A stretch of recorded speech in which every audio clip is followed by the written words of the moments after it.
Got it? And welcome, Jack. Welcome to Sweden. My pleasure. Yeah. And I'm so glad that you said yes when I asked you. And here is Lisa. Oh, there's Lisa, right in the middle of my screen. Great. And I will tell people a little about you from your webpage. Dr. Jack Pransky is the 3 Principles author, trainer and practitioner, a coach of coaches and a counselor of counselors. Jack Pransky is a national and international consultant speaker, an author who has worked in the field of prevention and community organizing since 1968. He authored all the books found on this website. Jack has been responsible for a number of accomplishments in the field. And you can go to Jack's website and read more about him. What's your websites? InsideOutUnderstanding.com. Good. Thank you, Jack. Welcome. And tonight you want us to ask questions. Yes. I didn't prepare anything, so. And I think there is a lot of questions. And since there are 2 pages here, it's good if we can use the reaction button. It is down. You can all see the reaction button. And then it is a button that is raise hand. And if someone is asking something in the chat, we will read the chat as we're going along here. So that's also a possibility. So now we can start. Who has a question?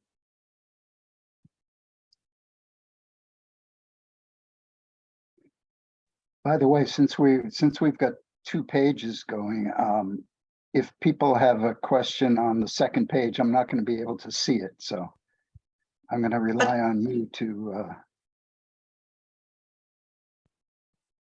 yeah, that's why call upon people.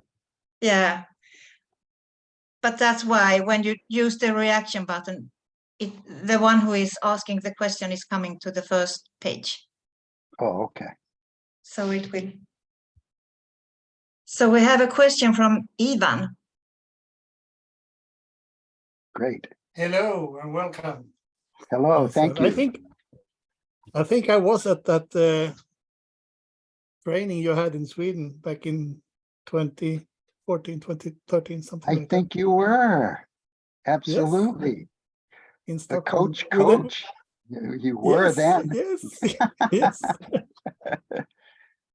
Even used to coach people out when he was driving a taxi. Yeah, and the taxi is a coach, you know, Yeah. the taking people from A to B, and coaching is some kind of like that, taking people from A to B. So there it came. Jack Pransky called me coach.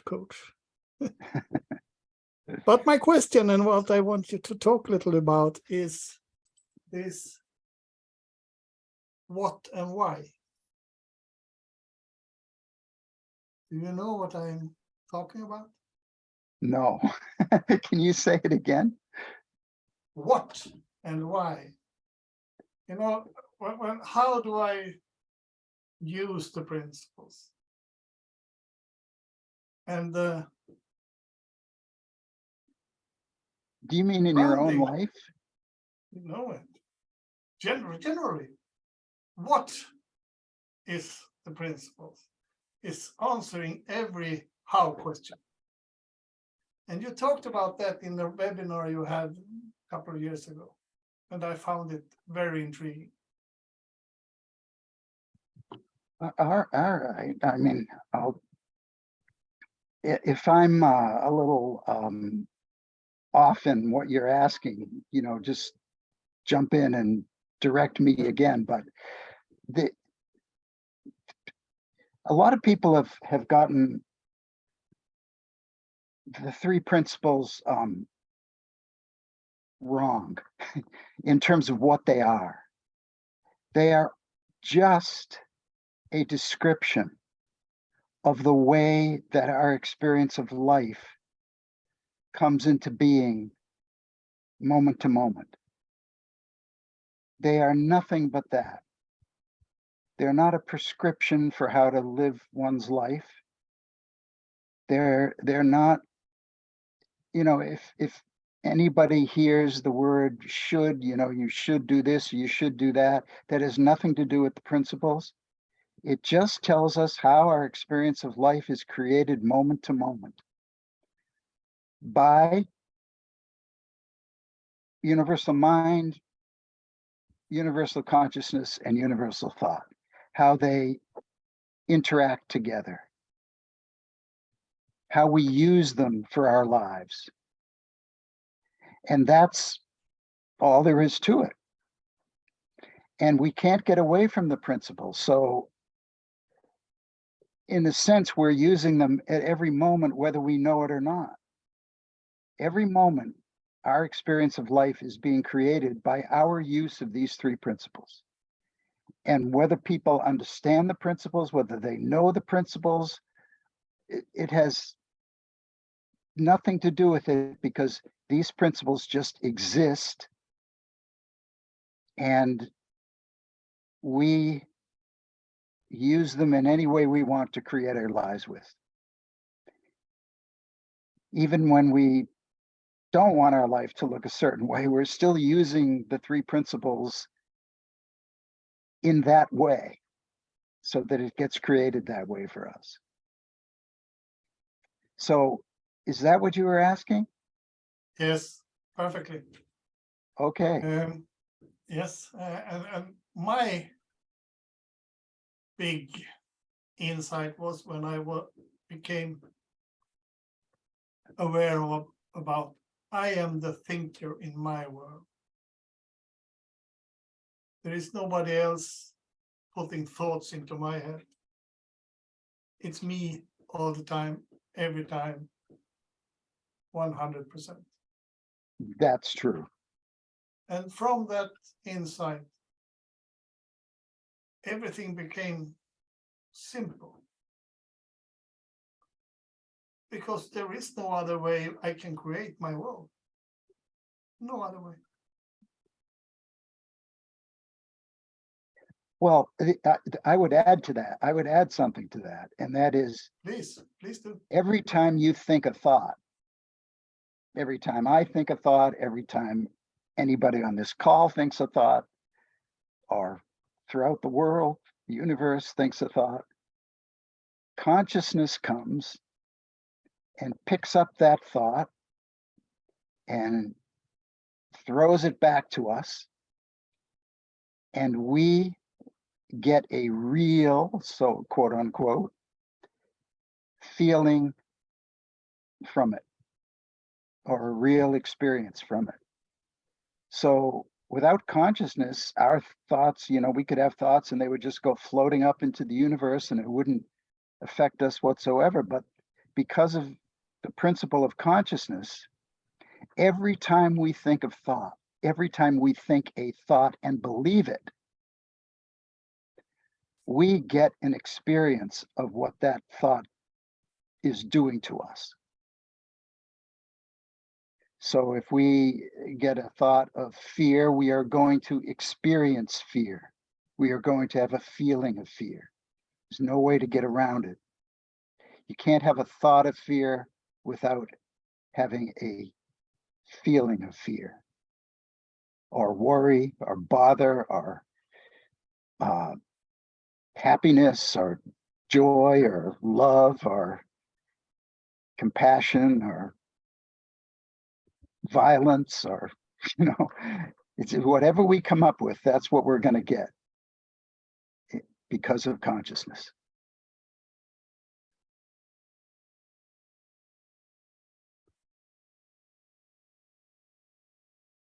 Yes, beautiful, beautiful, Jack. Thank you. It's good to see you again. Yes. And we got a question in the chat box. No. But I know Yeah. Thomas had some questions. I have a question from the chat box. And from Karin, who is asking, what was it in the 3P teaching that made the biggest change in your life, and how did it change you?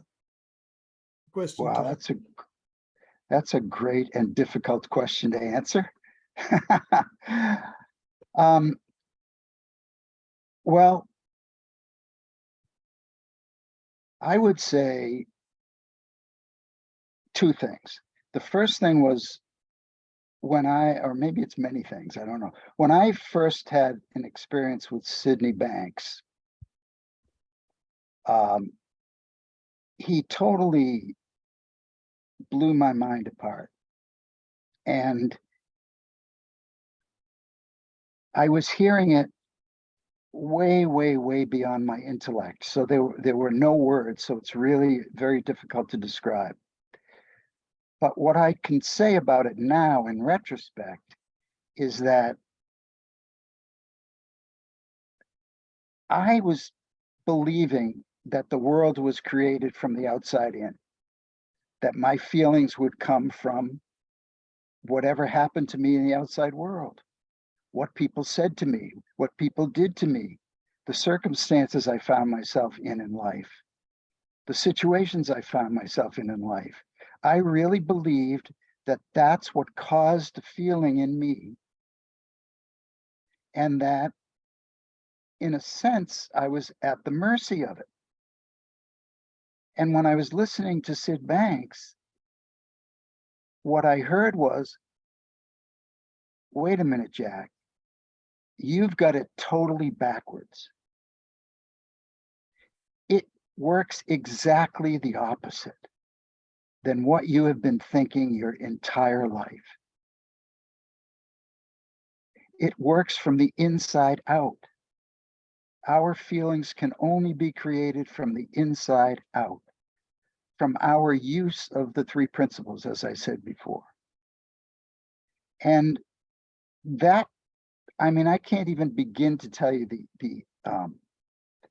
how that like turned around my head. And I was very disoriented when I realized that, just completely disoriented. I could barely function. And so that's what I would say was the main thing that affected me about the principles. Now, it took me a long time for my intellect to catch up to my experience of hearing it way under my intellect. And so there were various things along the way that affected me big time. But I would say that the other thing that really affected me was when I was walking on the beach one day, and what the three principles were all about just came to me in one sentence. And it was like, I couldn't even believe this sentence came to me, and I couldn't even believe that, I mean, like, it came to me from somewhere else. It did not come from my own little mind. And it was, all we are is peace, love, and wisdom, and the power to create the illusion that we're not. And to me, that's what the principles are all about. So all we are nothing but this. We are at our spiritual essence, peace, love, and wisdom. And when our mind clears, we just experience that.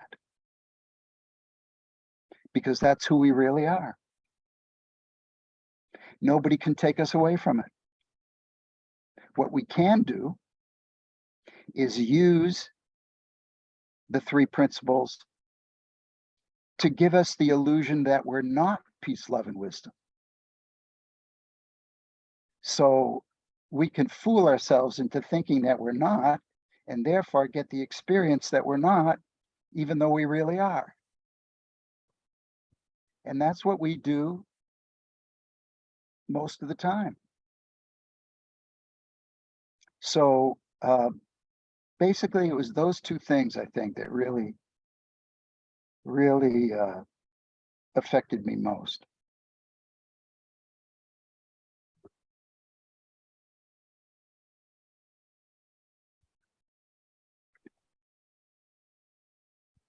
Did you say that Thomas had a question? Yeah, I know that Thomas has some I questions. have one, Jack. Welcome to Sweden. Ah, thank you. Ah, great to see you. You Great to sort see of you too. came alive in my mind the last couple of days before I had such expectations for you to come here. So there's so many questions just going on in my head, but one thing that's like, I guess, the essence of it all. So I'm really curious about, in my mind, I heard you say at one point that exactly what you just told us, but I want to hear more about it because it's really what it's all about in my mind. Like, we make up our story as we go along, thought by thought, and we see a lot of people in our lives suffering from just that make beliefs. Mhm. And so it's like pointing them back to what they really are in true essence, the best of what we are able to, from what we've seen, is like more and more it seems to be the game for me. And Well, what do you need me for? That was perfect. Okay, no, mess it up all the time. I think, like, I used to speak about sort of trust the unknown, forget about everything you know, just sort of relax into it. And people look at me as if, okay, and I don't care that much anymore, but at some point, yeah, just pointing with ease and get people relaxed, I suppose, from that quiet space where it's not even possible to connect from our brains, I suppose. We disconnect with the brains, and I'm just spitting out words for you to make something of now. But, you know, like, in my mind, when I come at peace with everything and sort of almost give up on it, then when I least expect it, it just happens to me. And that's really powerful. Yes, it is. I mean, I thought that was a beautiful description of what goes on. Now, the only thing I would say is,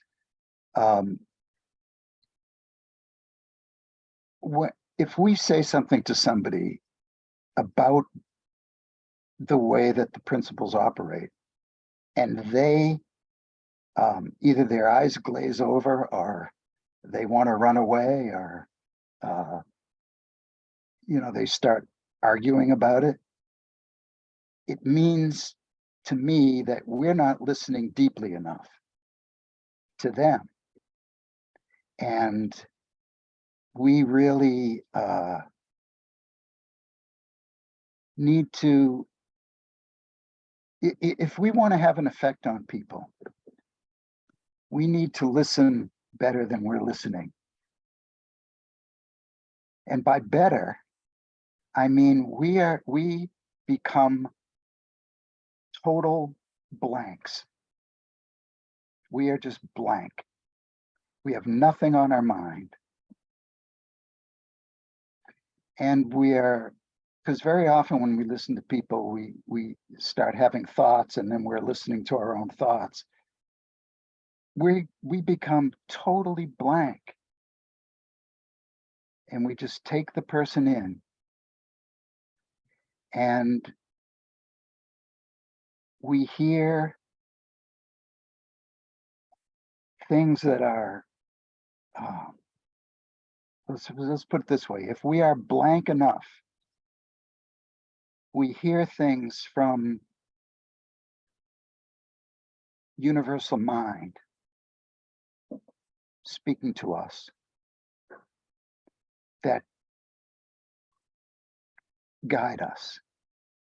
And they even guide us in what we want to say to other people, what they are ready to hear. Otherwise, we're just speaking words and hoping something hits.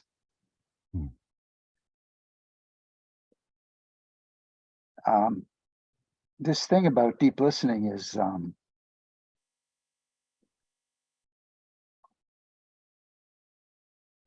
I would say it's the most neglected part of what we can learn from the three principles.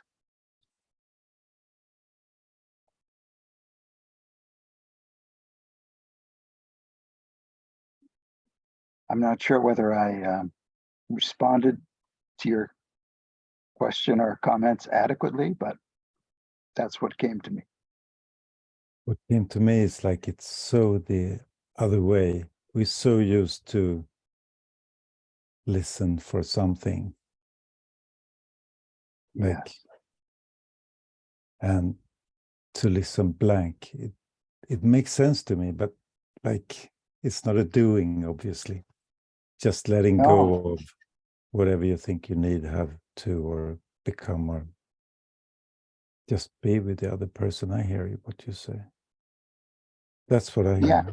Yeah, and yeah, being with in love.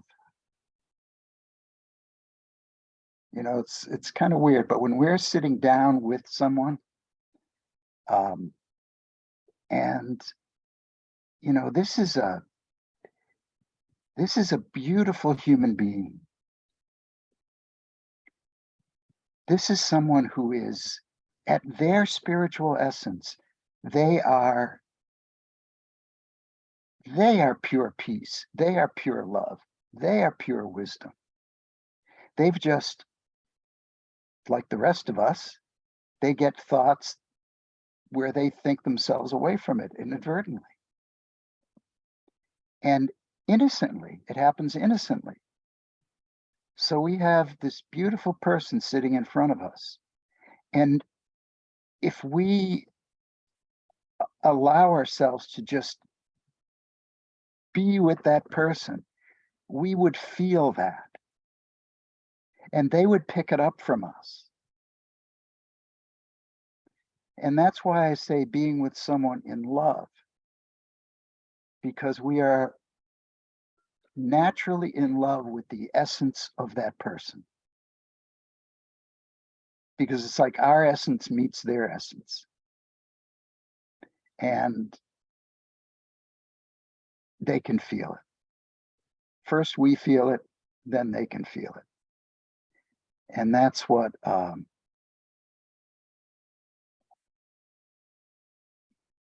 of like gives us the power to affect people. Beautiful. I heard you say at one point that if we in the community saw each other as clients, and I suppose when we fall in love with anyone we talk to, we don't create this discrepancy of how the principles should be taught, or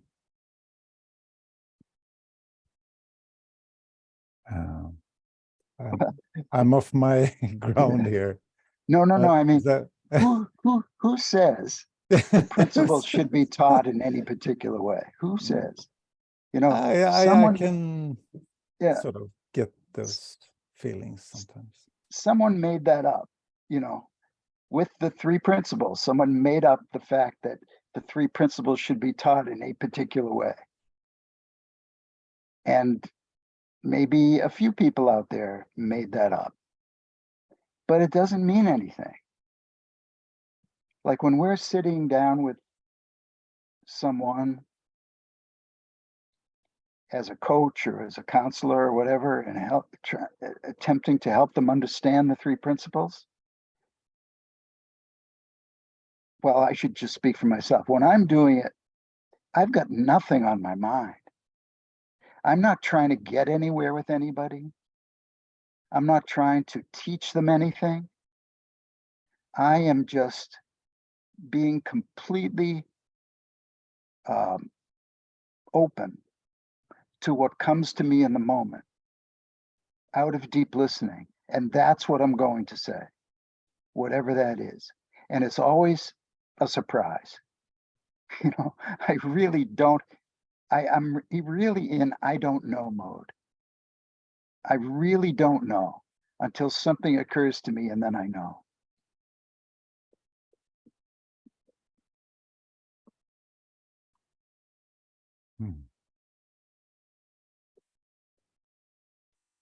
You never have the inkling to get confrontational with mind?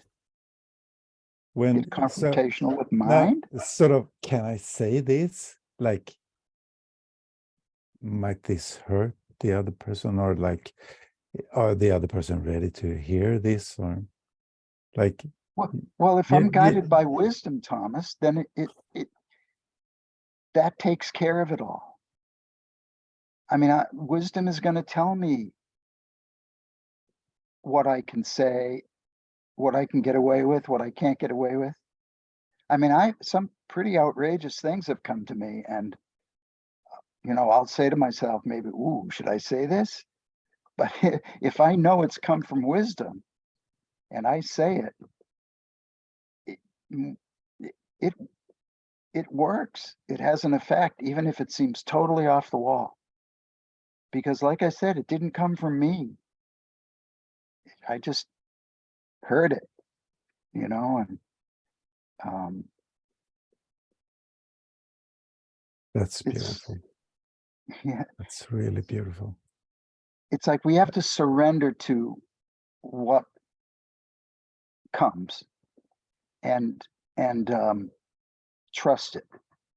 If we know the difference between wisdom speaking to us and our typical ego thinking speaking to us. If we know the difference, we'll be fine.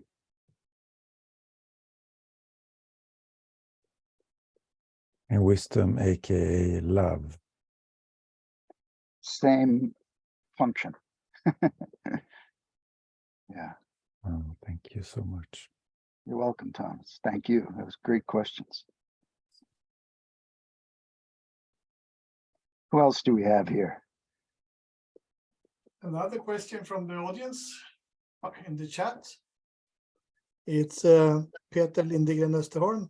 You can, if you want, ask Jack yourself, Peter, if you want. Unmute yourself. Yeah, would love that. Do you want me to read it for you?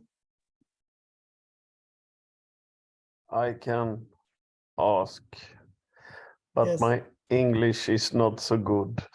But I try, Jake. I wonder about what you're thinking about when you're in ordinary life, in a work with a lot of people, and no one understands what we are talking about today. They are in many different levels, and many live the lives from the outside. So my question is like $1 million question. How can we give them this knowledge so more people understand. Here we are seekers and find something, but I work in school. It's many people every day, and they don't really understand why I'm happy or sad all the time, because they live in, we call it ekorrhjul in Swedish, the squirtle witch, eller vad heter det, Ivan, på engelska? Rat race. Rat race. It's hard. You can only live and show that you are good people. I try to live as a good people, but it's hard when you have so few to discuss this with. Are you? Well- Do you understand what I'm? Yes, I do. Mm. And it's very interesting. It's very interesting. And thank you for that, Peter. See, question we have to ask ourselves is it any of our business whether someone else understands the principles or not? That's a question, you know? If they ask, it becomes our business.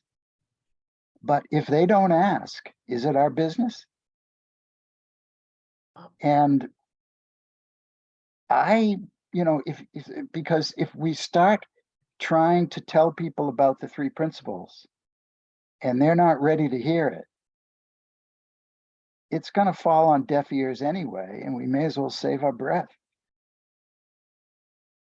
Now, what I loved about what you said is, if you're living a life where you're in a good state of mind a lot of the time,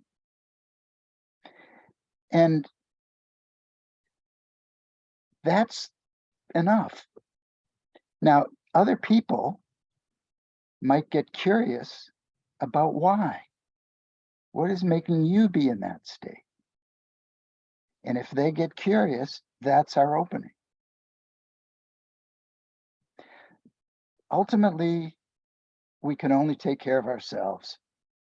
And that's tough enough sometimes. I mean, we all have our own blind spots. There are places that even if we understand the principles, we can't see it operating in the moment in different aspects of our lives. And so we're going to forget. But,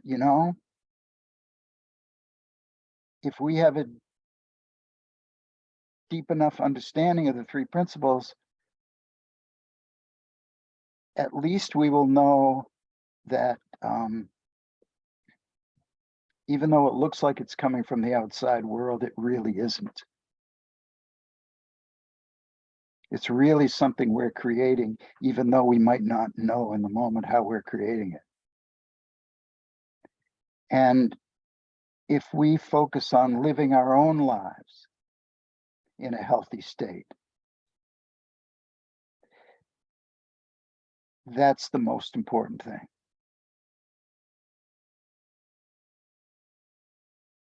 Is that helpful at all? Yes, of course. I want more love in the society.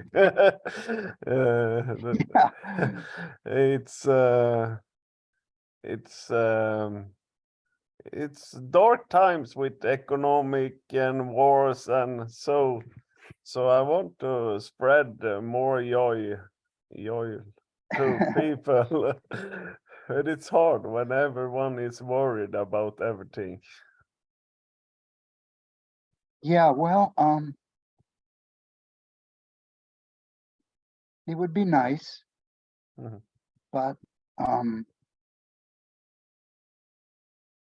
when we see it for ourselves first, then it has the opportunity to spread to others.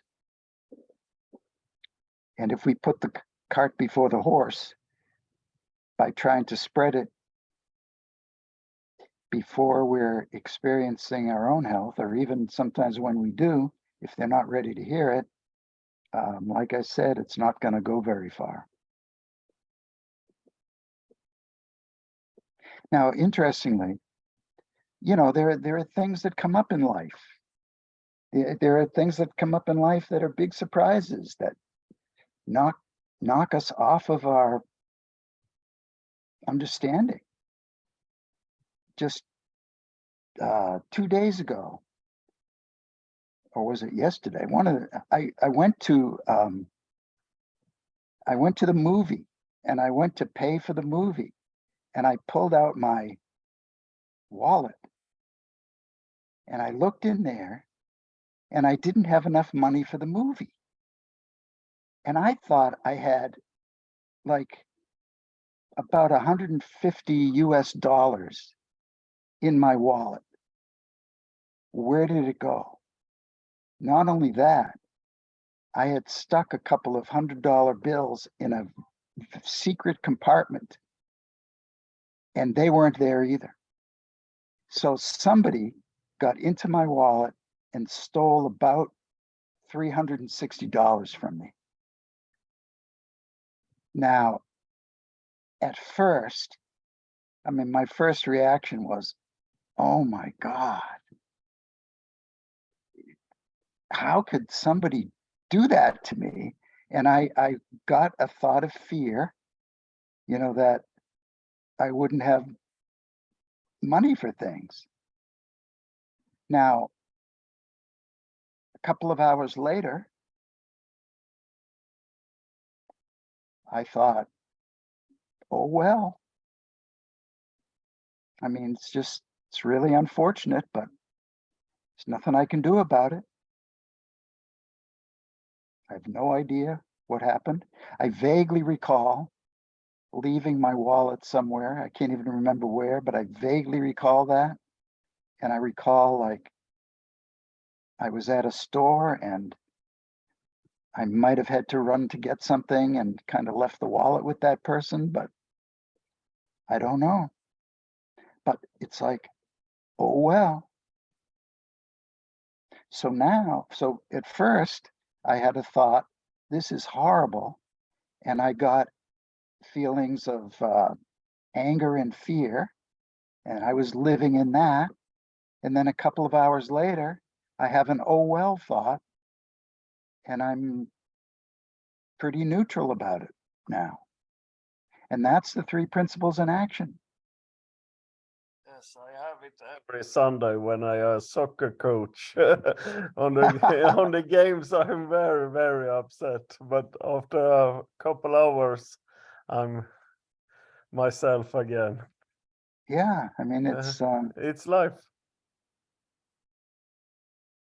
It's amazing what we can do to ourselves. Yes.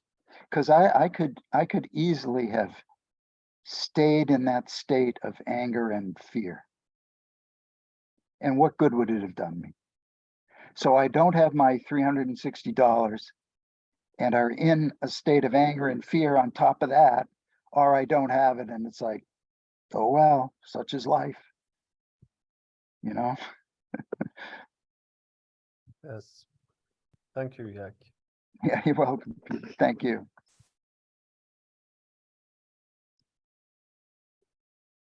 Who else?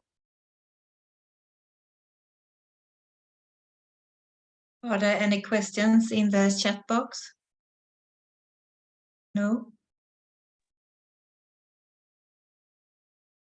Maybe I can ask a question. Great. If any, no one else. I'm thinking about this. We often talk about that our thoughts are totally random. We don't necessarily think about what's visible for us, we're thinking about at the moment.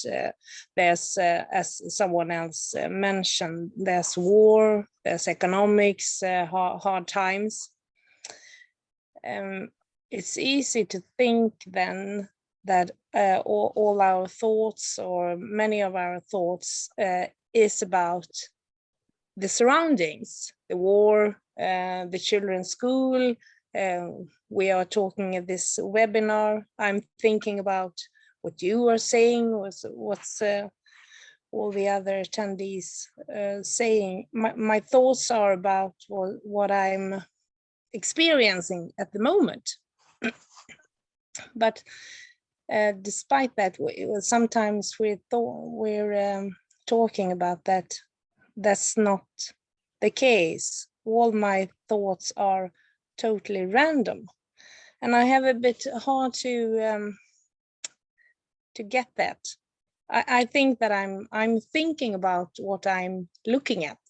If I'm watching a movie, if I'm with some friends, my thoughts are about what I'm experiencing. What if it was the opposite? What if you were experiencing whatever you were thinking? And not having an experience of anything except what we happen to be thinking. So there could be a movie going on, and our thoughts might be of a fight we might have had with our partner or something, you know, and so we're no longer experiencing the movie. We're experiencing the thoughts of the fight that we had with our partner. Yeah. And if we really look around, that's what's going on all the time. Now, what's true is that there is a randomness to, I mean, we don't get to decide most of the thoughts that pop into our head. They just pop in from God knows where. And we don't have any control over that. The only control we have is what we're going to do about them when they get there. Are we going to take them to heart? Are we going to take them really seriously? Or are we going to know that it's just our thinking, sometimes going crazy on us, and it doesn't really mean anything? And so if we experience that about our thinking, we're going to be in a lot better shape than experiencing any of our thoughts it's like the end of the world. And if we notice, our thoughts keep changing. So if we don't like a particular experience we're having, in a sense, all we need to do is wait it out, because our thoughts are eventually going to change and we'll have a different experience about the same situation. So it's kind of a weird thing, you know. Because I can see the sense that I'm looking at the movie, but I'm thinking about something else. That happens all the time, of course. The only thing I can see is it's about probability or something. If I'm watching happy movies, it's the probability that I'm thinking certain thoughts. But if I'm looking at horror movies or sad movies, that's a probability that I'm thinking more another set of thoughts. Do you follow? So for me, it's about some direction. I imagine that I can send my thoughts in a direction. I can't decide which thoughts that's coming, but it's about probability or direction. That's, I think. Well, let me ask you this for you. Yeah. Does probability matter? Yeah, I think so. For me, Well, let's say that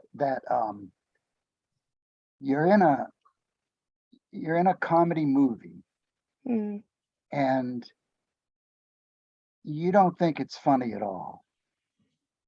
You know, does probability matter? maybe not. Yeah, I mean, it doesn't really matter because whatever we think about it, Yeah. that's the experience we're going to get. Yeah, Whatever we think about it. It doesn't even matter if 9 times out of 10 we would have a funny thought. mm, It just matters that when we're having a funny thought, we're having a funny feeling. yeah, And when we're not mm, having some other kind of feeling based on our thinking. So that's just keeps it simple.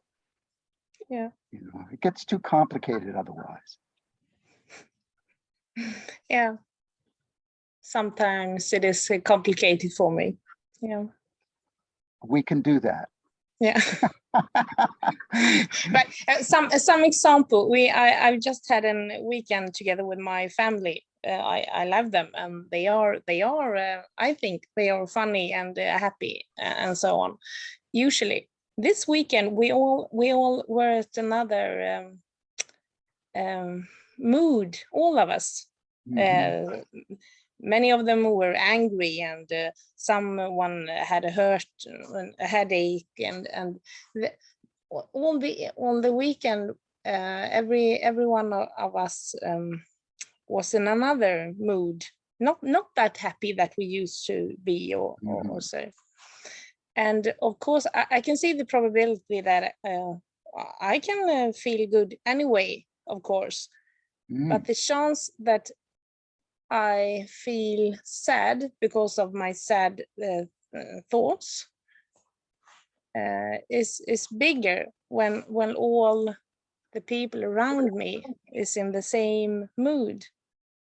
So that's Yeah, my I'm not view. saying it's not easier to feel happy when people are happy around us. Mm, But if we look at it really closely, we can see that there's not a direct one-to-one correlation with no. that at all. The only direct one-to-one correlation is whatever we're thinking Mm, to how we're feeling. yeah. Thank you. You're welcome. Thank you, Frida.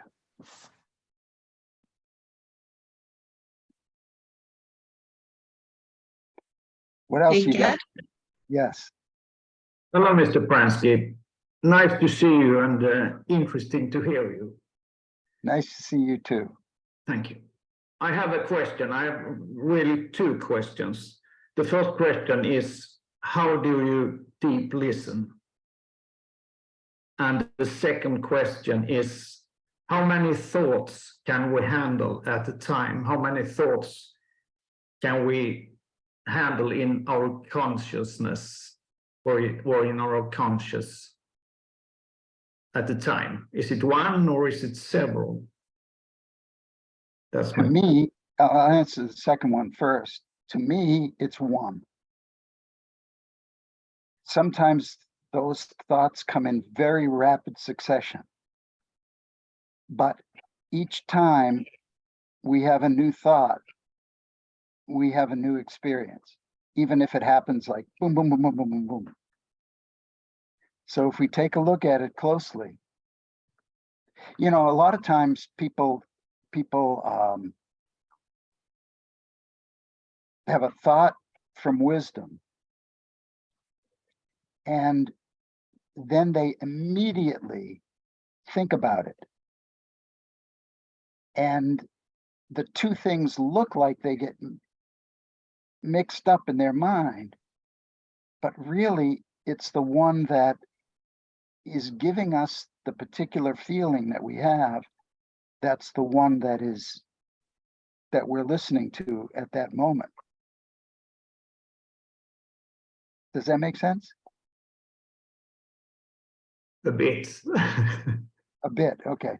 Let me see if I can give an example here.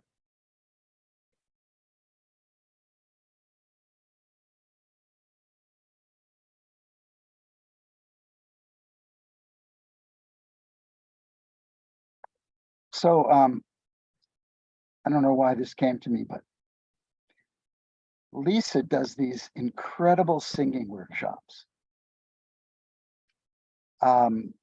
She gets everybody singing, even people who don't want to. So we can be having a thought of the music, and we are totally into the music and the notes that are happening and the harmony that is coming forth. We can be totally one with that moment. And then we can have a thought of fear that we're going to be the one who's called upon to get up in front of the room and sing. And those thoughts come so fast that we might go from like just this beautiful peacefulness of the notes instantly to a thought of fear. And it looks like we're holding those two thoughts in our mind at the same time, but we're really not. The one, if we are having a feeling of fear, it's that thought of fear about singing in front of people that is going to be the one on our mind. And then we might switch back. Oh, wait a minute, here I am singing, here I am like in this beautiful, peaceful notes of a song or just a note, just experiencing that. And then we might go into fear again. And it looks like they're all mixed up, but really they're not. They're coming one at a time, very, very quickly. Lisa, would you say that's your experience?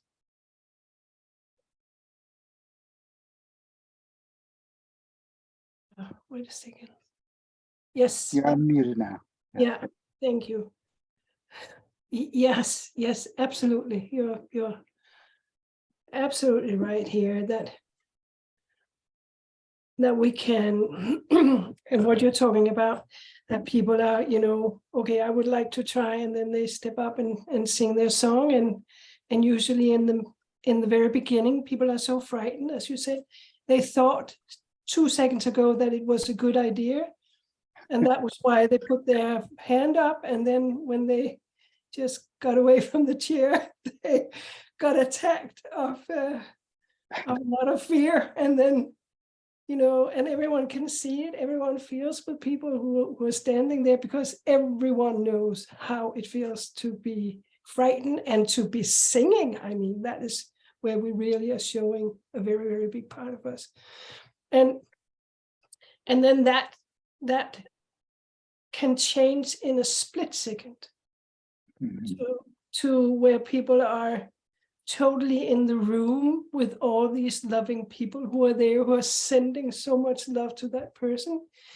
And then it can happen again that we switch over to the fear again. And the funny thing is that you can hear it immediately on the voice.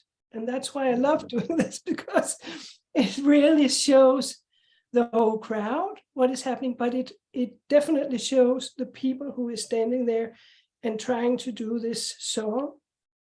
You can really feel when you're connected or when you're not. When you're connected to who and what you truly are, it's easy.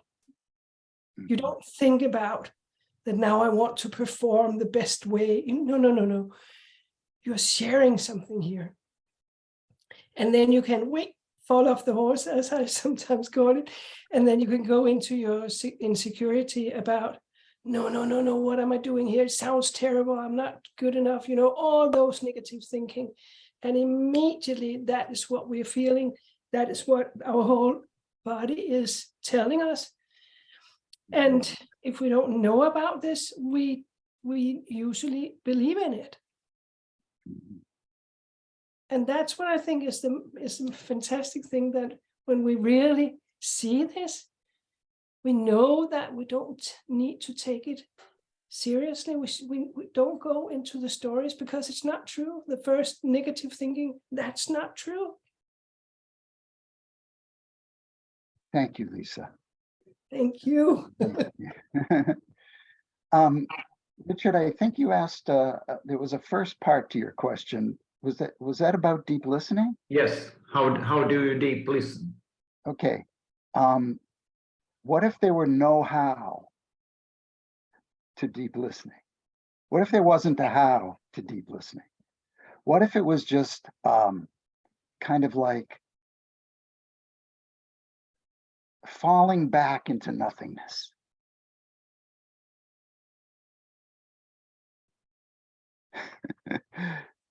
It's really hard to describe.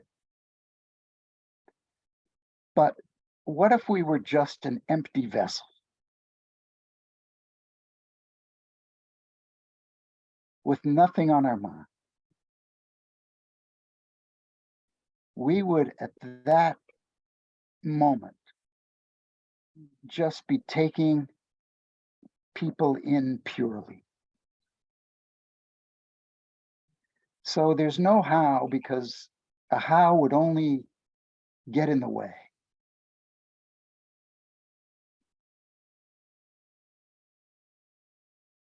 We all fall into deep listening automatically at some points, probably all during the day. It's something that's naturally part of us.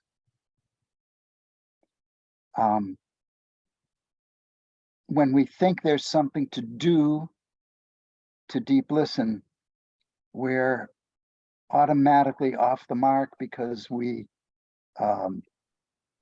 because thinking about what to do is taking us away from blankness. Any thoughts take us away from blankness.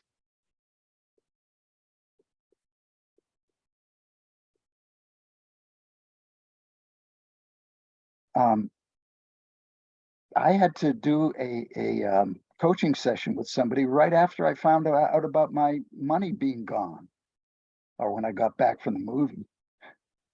And I knew that if I had that on my mind, I was not going to be able to listen. So as soon as I sat down in front of the person, boom, all that other stuff just went right out the window. And I was just totally there with that person with nothing on my mind.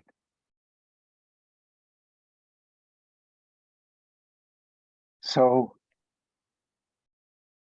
is that helpful, or is that too obscure? I think it's helpful. Yes. Okay. I'm Good. great. Thank you very much. Yeah, you're welcome. Thank you, Richard. These are great questions.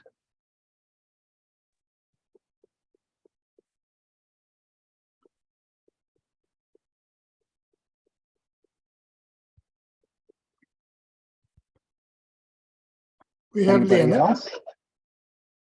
We have Anybody Lena. else? Lena är här. Har du någonting från vad heter det, chatten? Ja, jag tar det sen. Tar vi Lena först. Okay, thank you so much. It's a really lovely webinar. I have this question. I used to be pretty clear about, is it my wisdom who is talking, or is it my ego and mind? And I know that the ego is a big illusion. But now I'm in a life situation, and I've been for quite some months. And it's I have a huge decision to make, and it can be life-changing. And I can't hear my wisdom anymore because it seems so important. So I get all the thinking, Yes. and it's really frustrating because I'm used to be be with what's coming to me in the moment. And now everything seems so important that I lost it, if you understand. I do. And I think it's a really important thing that you're bringing up, because it's not just you, you know, a lot of people get into this situation with so-called big issues that happen in their lives. So you basically just described why you're not able to hear wisdom anymore.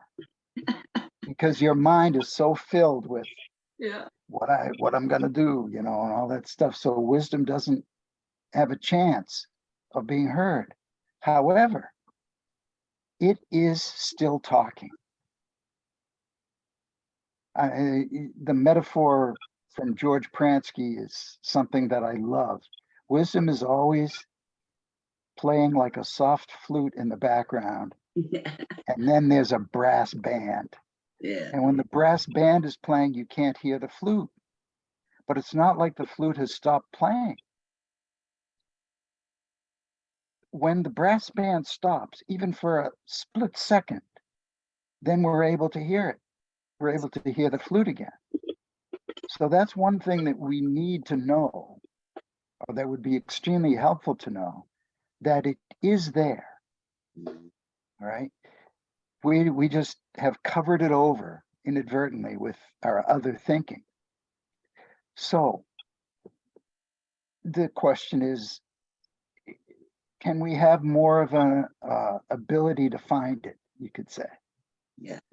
Well, I would say that we can set our intention to see it. Mm-hmm. And we can set our intention by saying something to ourselves like, boy, I'd like to see what the wisest thing for me to do here is. Mm-hmm. And then take it off our mind,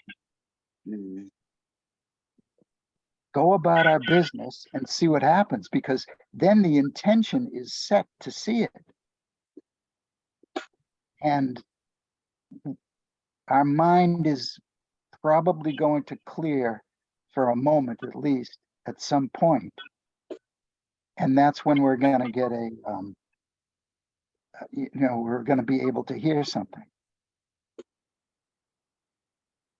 So for what it's worth, that's what I would suggest. We know that it's there anyway, know that it's speaking, and set our intention to hear it. Yeah, I know it's there. It's always there, but I can't hear it. Yeah, and I think it's because I'm falling out of the deep listening. Yes. Yes. Listening to wisdom is deep listening to ourselves. Yeah. Absolutely. But I know in the end, it will show up. And maybe I'm just being impatient, or what you say in English, because it has been 3 or 4 months now. I think it's a long time. But I know it's there because I've seen it. Yeah. You know, it's like, well, what happens with me, and I'm just talking for myself, this is not a, this is not a prescription of any kind. It's just what works for me is, if I'm really caught up in something, I don't know which way to turn. I ask myself, I ask the universe, please help me see this. I don't know. I go into, I don't know. I don't know what to do. And I don't know is a good mind clearer. I don't know. I would like to see it. Please help me see it. Universal mind, please help me see it. And then I'll go for a walk or something like that, because I know that my head has a tendency to clear more when I'm taking a walk. That's just me. Everybody has their own things that help clear their mind. I love to I should walk. say, where their mind clears more. Thank you so much. You're welcome. Well, we have some more questions from the audience. Good. Good. Two, actually. From Ricky, both of them. The first one is, I believe she's curious about comparing outside in to inside out. And that inside out is the opposite from outside in. Yeah, I don't know how you compare them because they are really the two opposite worlds.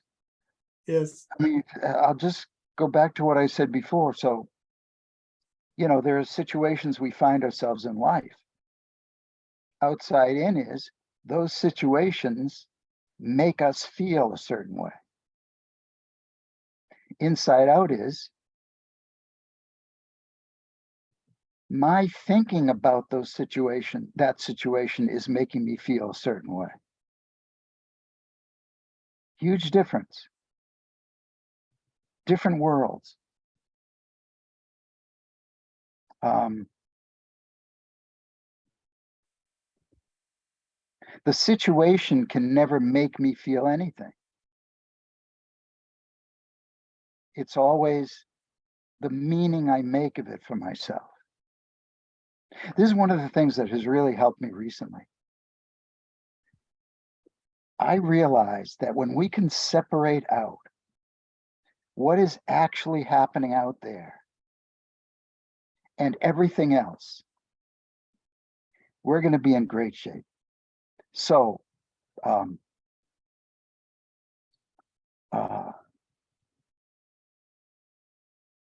had a client the other day who lives in a household where everybody's yelling at everybody all the time. And she is very, very uptight about this. And she lives in a state of consternation or troubledness about the fact that her family is always like yelling at her and everybody else. So it occurred to me, what is actually happening? What's actually happening is they are using certain words and they are using a certain tone of voice. That's true. That's reality. That's happening. Everything else is the meaning that she makes of it with her own thinking. What that means to her, that they're doing that. It's not the yelling that's getting to her. It's the meaning that she's making of it for herself with her own thinking that's getting to her. That's the difference between the inside out world and the outside in world. Right there in a nutshell. In fact, I had the wild thought. I said to her, what if they didn't exist? That just came to me. What if they didn't exist? Well, really, when you stop and think about it, the only way they can exist, they don't exist independently. We take them in through our thinking. So they don't exist, but for the way we take them in through our own thinking. Do you understand what I mean by that? It's a Yes, I do. good. It's like, so they're yelling, but it doesn't mean anything to us except for how we take in that yelling. That's what means something to us. Otherwise, they don't exist.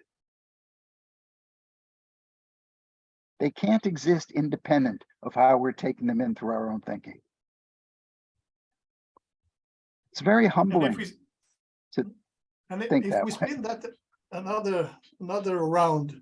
I have met people that have the belief that the principles are creating situations.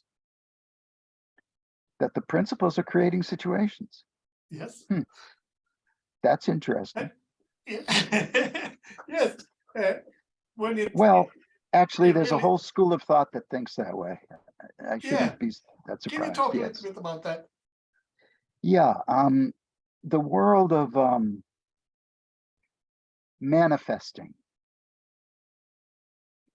You know, it's like if we think a certain way, we can make things in life happen, good and bad.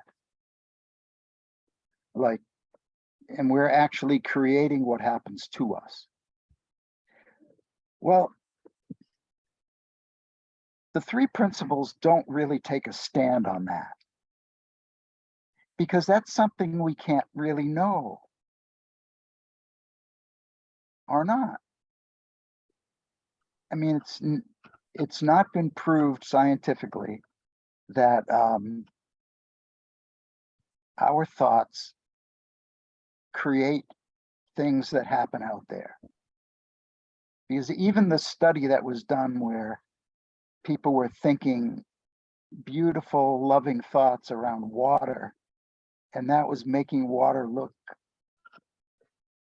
like it had beautiful designs and crystals in it and all that kind of stuff. It turned out that that study was not well done. It was a great theory, but it really wasn't that.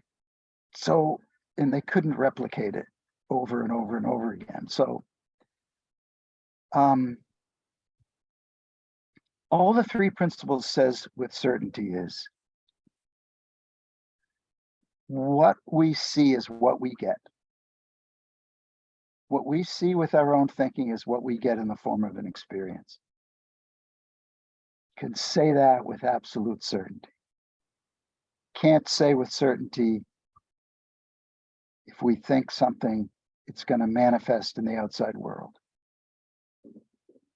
I mean, truth be told, I wouldn't be surprised, because thought is so powerful. We haven't even begun to tap the power of thought. So I wouldn't be surprised, but it's not where I want to go. I want to go with what I know to be true. What I know to be true is whatever we think we're going to get in the form of an experience. I can say that with certainty.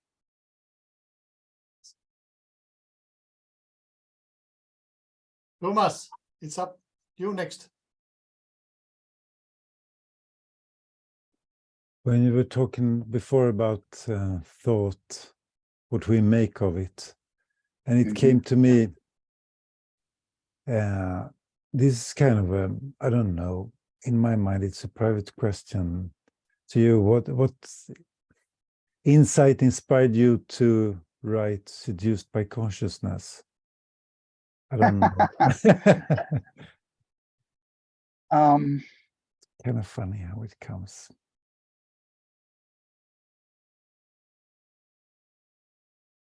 I remember getting the thought, I think I was walking on the beach again, because a lot of thoughts come to me on the beach. Must help my head to clear or something.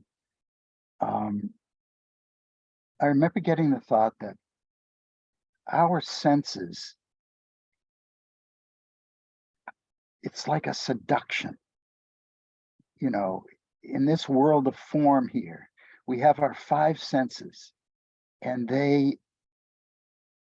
it's almost like they seduce us into, you know, what we hear can be so seductive, what we see can be so seductive, what we smell can be so seductive, what we taste can be so seductive, what we touch can be so seductive. And then I realized that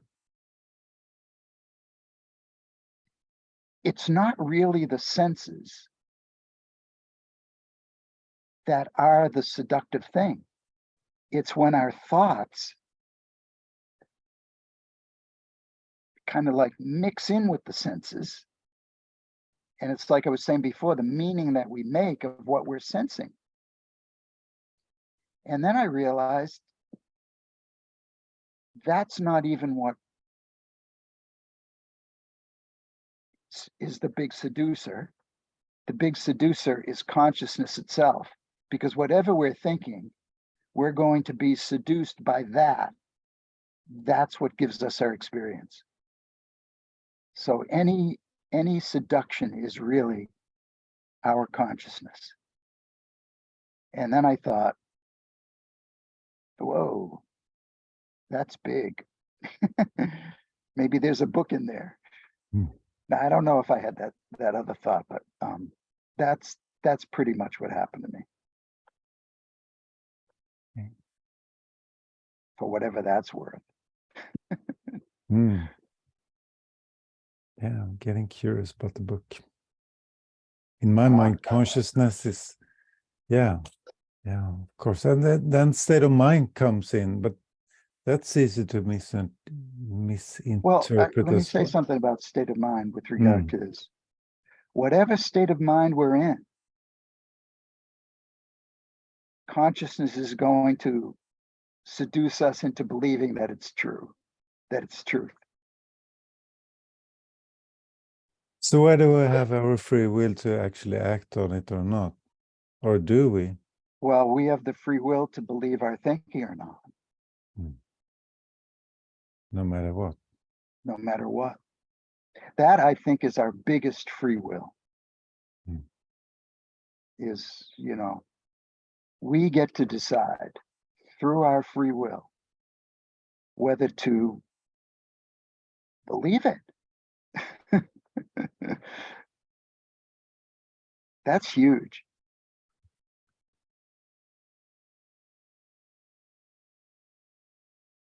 Thanks, Thomas. Thank you. Richard, did you have something? I want to call it a superpower. Um, Our power to well, choose what thought to believe in. Yeah, you could. Yeah. You could. Yeah. Whatever works, whatever works for you. That's what. If you really feel like it's a superpower, then it is for you. Yes. Yeah. And Rickard have another question. Yes, it's about this you discussed just now. I get a bit confused. If all our thoughts isn't anything, but we can use our thinking as a tool in combination. Can we use it as a tool? How can we use it as a tool? And can we use it in combination with our wisdom? As I have seen it, thought is something that isn't. And thought is random. How can you use random thoughts as a tool? Well, not all of our thoughts are random. I mean, we can decide to think something and think it. It's just that most of our thoughts are random. But the way to wisdom would tell us when we need to apply other thinking. You know what I mean? It's like if we're facing, let's say we're in school and we're facing a mathematical problem to figure out.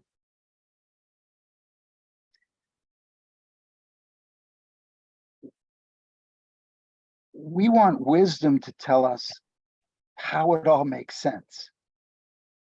Like wisdom would either tell us how it all makes sense or it doesn't. But then we need to apply more thinking to figure out the answer. Wisdom tells us we need to apply more thinking to figure out the answer. Does that make sense? Yeah, but in my when I'm have looked at the three principles, I have started to see the thought as an enemy, and now I hear that the thought is a tool to help us, and that's a bit confusing. Okay, thought is not the enemy unless we use thought as an enemy to ourselves. and you know, if we like, we can use our thinking to make us feel bad. You know, does that make any sense? Yes, yes, absolutely. Well, I mean, you know, it doesn't make sense to do it, you know? Does it make sense to use our thinking in such a way that we're going to feel bad? Well, it doesn't, but we do it all the time. A lot of the time, you know? So in that sense, we're using thought as an enemy.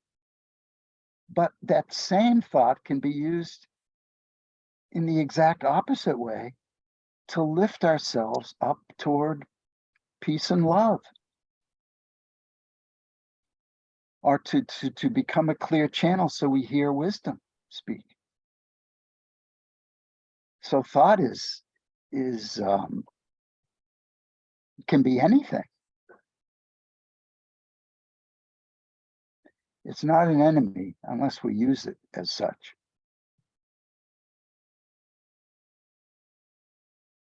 But on in the same time, the thought isn't anything, but it seems to be. But you can use it anyway. We're always using thought, whether we know it or not. We're always using it. It's like, even if we don't know we're thinking.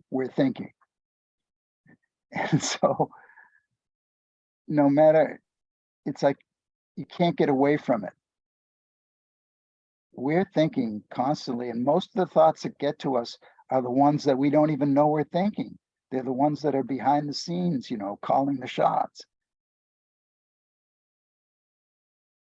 There's you know, beliefs we carry around about the way that the world works, or about ourselves in relationship to the world, or those beliefs that we have. That's all thought.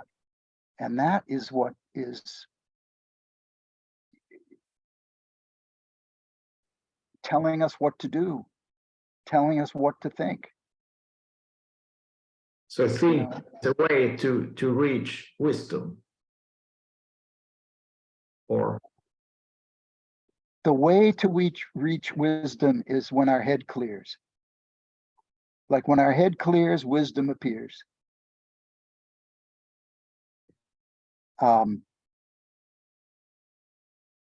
Notice I didn't say when we clear our head. That's a doing. When our head clears, we have more of a chance to experience peace, love, and wisdom, because it's like a direct pipeline to the essence of ourselves.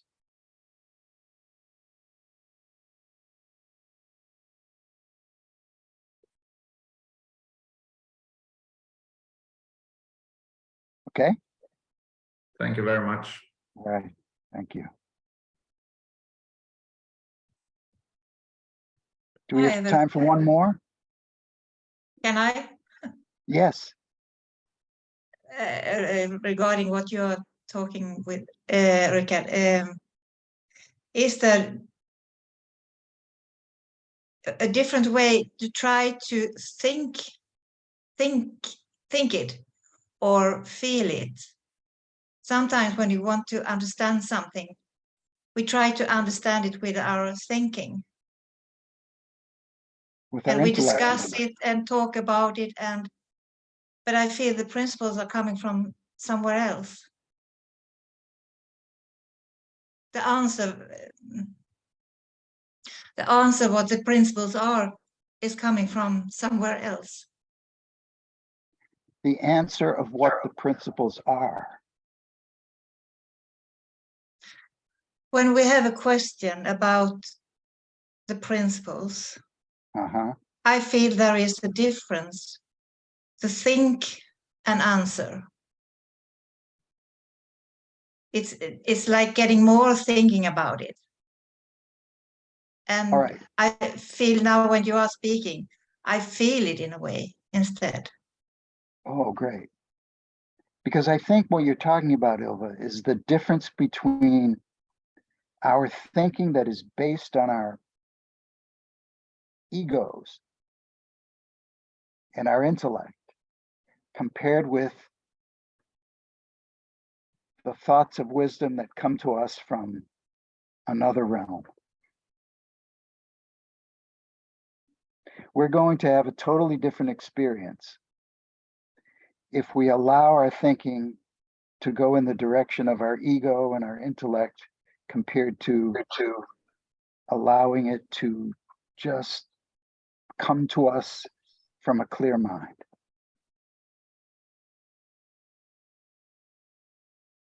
That's again like different worlds. You know, different ways of understanding in a way. It's exactly different ways of understanding. And I would say wisdom is what guides us to real understanding. The other way can make us think that we understand, but we might not, because it's being filtered through our ego or through fear.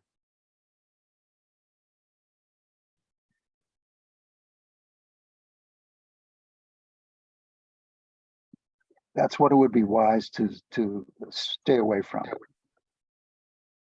Not that we always can do it if there's a doing involved, you know.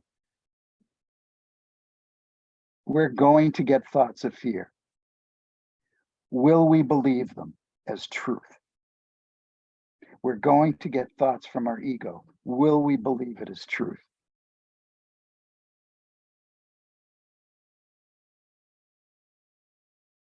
That speaks to the free will issue. All we have to do really is to ask ourselves that question. Is this really true? Is this really true? And then the answer kind of takes care of itself.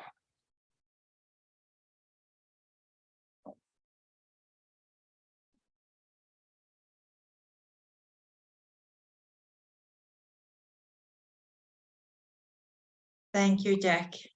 I am feeling so much in my heart. It has been really a pleasure. Oh, that's Really, great. yeah, really.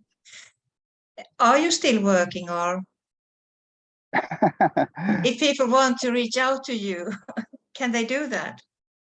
Yes, they can. I have been taking up to one client a day. That's the extent of my working with other people right now. I also run a mentoring group where we meet once a month over 6 months. And I'm still doing a lot of writing. So I'm still working, but not like I was. And can you please write to me how people can reach you so I can put it on our website? Okay. And by the way, before I leave, Richard Rolfe translated my book, Somebody Should Have Told Us, into Swedish. If you don't know that. I forget what the name of it is in Swedish, but it seems to me that people involved in the principles in Sweden ought to know that, in case you didn't. Någon borde ha berättat is the name. I couldn't have said it better myself. Thank you, Jack. Thank you. And there are 3 books at Audible. I love to hear you read the books. One is not you reading, but the 2 other books are by you. Thank you. Sweet. Okay, And thank you, everybody. one more thing, if someone wants to meet you, there is a possibility in May in Spain. That's true. I And hear there are there some spots left. I hear that Sheila Masand and I are running a session on deep listening. And I hear that there are a few slots left. Yeah. So Ilva, can you give people, can you Yeah. put out Sheila's, she's the one who's taking the registrations. So if they have Sheila's email address, that will work. I have the information. Okay, great. And I can really, really recommend it to go. It has really been a pleasure to listen to you. Thank you. It's been a pleasure to be here. Thank you so much. Thank you so much. I love your group. Yeah, it's a nice group. Okay. Thank Take you, care, Jack. everybody. Shall we open up so everyone can say goodbye? Okay. It's done. Thank It's you. done. Bye Okay. bye. Bye-bye. Thank you. Thank you, everybody. Bye-bye. Jack. Thank Yeah. you. Thank you.